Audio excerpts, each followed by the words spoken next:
Moteur. Annonce. 20 sur 1, troisième.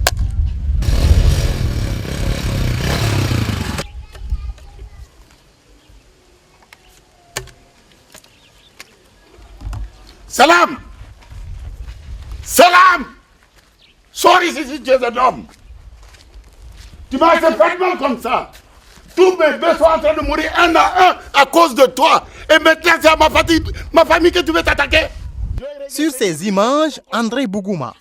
La séquence, une scène d'un film documentaire fiction de sensibilisation pour la lutte contre la mouche CC, dont il est l'acteur principal et le producteur.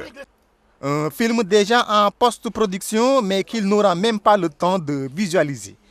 Car André n'est plus, il a tiré sa révérence hier vendredi à Bobo Dioulasso des suites d'une courte maladie. On s'est parlé, ça fait quoi, quelques jours seulement. On devait se voir normalement cette semaine ou la semaine prochaine parce que par exemple ce film on a fini le pré-montage, il reste la musique est prête hier. Bilaka Koran a écouté quelques sons, la musique est prête. Il restait à ce qu'il écoute et puis Amandé pour qu'on place sur le film. Le film est pratiquement fini, il reste seulement qu'il visionne, porter ses critiques, mettre la musique et bon. C'est vraiment triste qu'il ne puisse pas voir le produit final.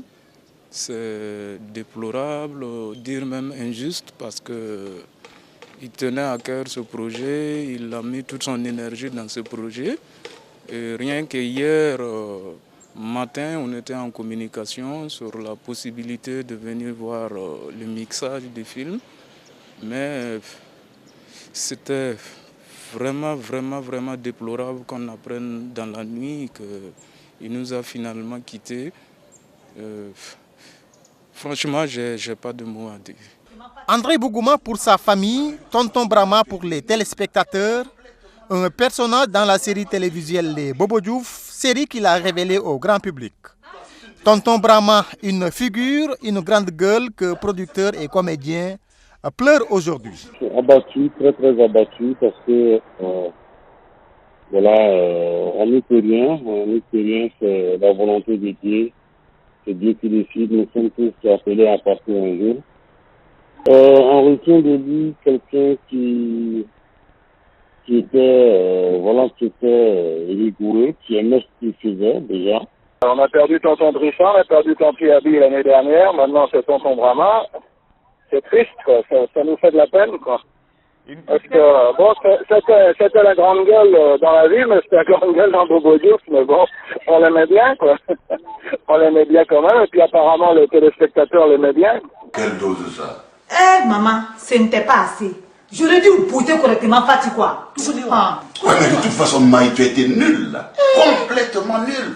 C'est pourtant pas ce que je vous ai appris, là. Mais apprendre quoi? Toi, si tu ne t'étais pas là-bas, je vais faire une démonstration sur ta figure tout de suite, là. C'est pourtant pas compliqué.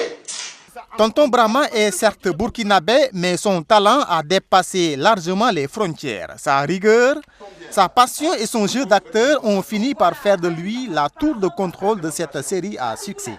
Une série que les téléspectateurs n'ont pas encore fini de savourer. Surtout qu'on devait reprendre la série 20 épisodes au mois d'octobre. Il m'avait même téléphoné il y a 3-4 jours en arrière pour le planning, parce qu'il avait quelque chose en novembre. Pour remplacer tonton Brahma, là, ça c'est pas possible. C'est pas possible. C'était une figure de Bobo Diouf. C'était la grande gueule de la famille. C'est difficile. Le rôle lui allait bien. D'ailleurs, c'est pour ça que je l'ai choisi, parce que je le connaissais bien. Il avait déjà joué avec moi dans Royaume d'Abou en 1998. Tonton Brahma n'est plus, il est parti sans prévenir, laissant derrière lui une veuve et des enfants.